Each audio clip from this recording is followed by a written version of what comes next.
Hello, Drive Town fans. Not many of us, right? Probably less than Chorokyus even. But I got this in a bulk order, so I thought I'd review it. This is first supercar of Japan, the Toyota 2000 GT. So here's some photos of such a vehicle in real life. Side view. So you look at the wheels. Yeah, they look pretty similar. Rear view, the middle exhaust, those taillights, that's looking alright. Now, one thing that's off on this one is it has a metallic, like ivory cream color to it. It's not a white one. I'm sure they must have released a white one in the past, but they want to capitalize on their mold, so they have a variation of with this off-white color it looks. So look at, yeah, the wheels do look nice, and they do look like those photographs. They have the 5 lug nuts, the center cap. These are, I think, passing air. Yeah, you can see on the other side. So, unfortunately, the front tire has a little bit too much tread, I've noticed. It's not as good as the back. The back, you don't see much of the tread from the side. Oh well, can't change it. So, kind of gappy is, well, you know what, that gap actually looks pretty realistic now that I think of it. Maybe the rear could be compressed more. Little panel here. I have no idea what this panel would be on the real car, but it's there. The gaps are relatively tight. There's some sort of printing here. Let's see if I can, come on, fingernail, focus on my finger. I assume it's supposed to be like 2000 GT, but I don't really see any legible text. But it's red, white, and blue, and it's on like a bump. So I guess it's mimicking the badge there. Raised door lock, raised door handle, painted silver, looking good.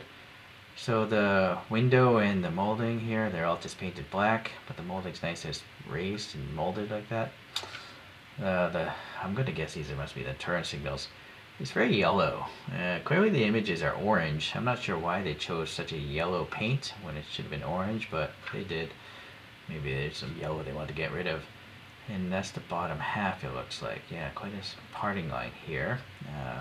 So then the bumpers casted in, painted silver. Then we have these giant clear headlights, and they molded the light bulb bucket, or the light, behind it. So this is all smooth out here, but you can see those striations there. And then silver for the grill, and this is pretty deep. And actually I can feel a texture in there. See if we can get some light in there. Yeah, see? So actually, and then there's something here in the middle. It's a little different from the side. I'm not sure, but interesting. Okay, so that's a great front end. Nice to see the license plate has printing on it. There's some louvers down here, printing. Going to the top a little bit. We got the pop-up light details, some exposed hinges maybe. Venting, no paint though. It's nice that it has mirrors, but be mindful they are rigid. They're kind of like that nylon plastic. They might not snap off as easy as ABS, but I think with enough force they could break off. I mean, they are pretty small. The raised wiper blades are nice. Yeah, nice temple printing here. 2000 GT. This side looks pretty much the same. Running around to the back, we have this funky, like, reflector area, I guess. No red though. Maybe a fuel filler here. Nice that there's black. A little antenna stub. 2000 GT, Toyota, all nice and legible.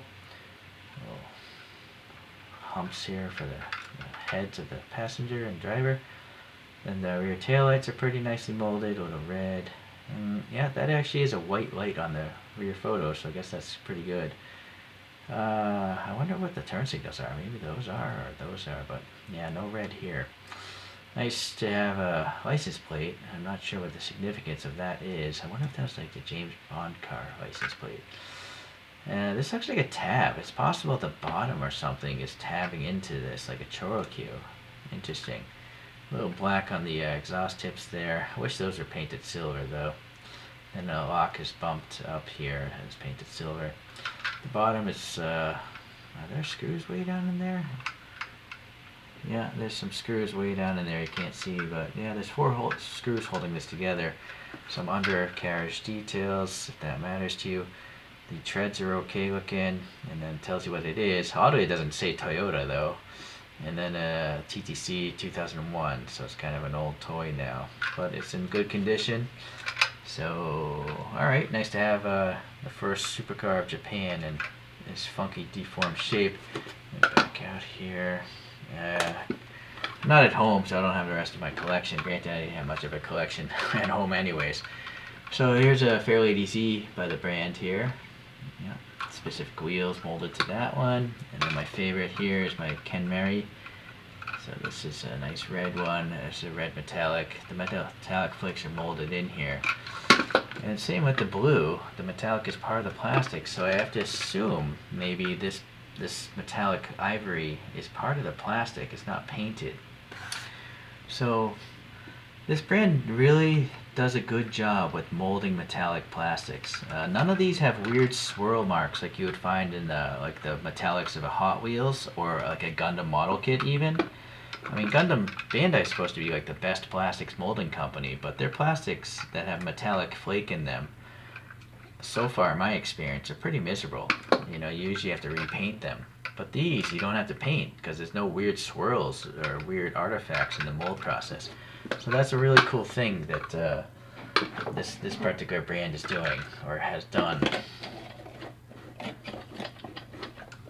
don't know if it's gonna, you know what? I gotta put some poster putty on these things. I learned my lesson last time. The things just roll off. Oh boy, I need a lot of poster putty.